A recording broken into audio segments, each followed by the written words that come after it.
বাংলাদেশের জাতীয়তাবাদী দল বিএনপির আজ ৪৬তম প্রতিষ্ঠাবার্ষিকী। যদিও বিএনপি দলের প্রতিষ্ঠাতা জিয়াউর রহমান দল গঠনের ৩ বছর পর নৃশংসভাবে তাকে হত্যা করা হয়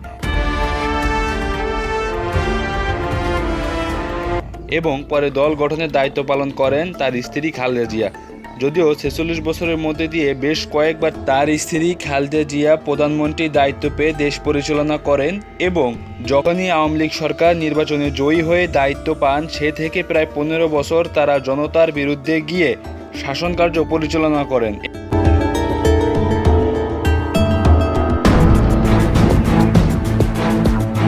এবং পরিশেষে বৈষম্য বিরোধী ছাত্র জনতার আন্দোলনের মধ্যে দিয়ে ৫ই আগস্ট তার পদত্যাগ করতে বাধ্য করেন যদি ছাত্র জনতারা।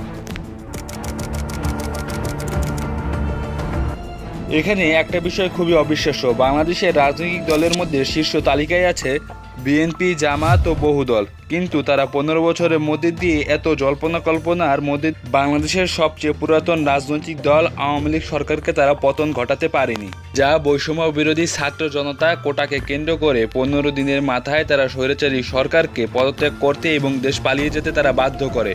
পরিচালনা করত জনমতের বিরুদ্ধে গিয়ে, কিন্তু তিনি ভুল করেছেন বৈষম্য বিরোধী ছাত্র জনতার বিপক্ষে গিয়ে। শেখ মুজিবর একটা কথা বলে গিয়েছেন, সরকারের যখন পতন হয় তখন তিনি পদে পদে ভুল করে। সেই অবস্থা হয়েছে দেশের আওয়ামী লীগ সরকারের।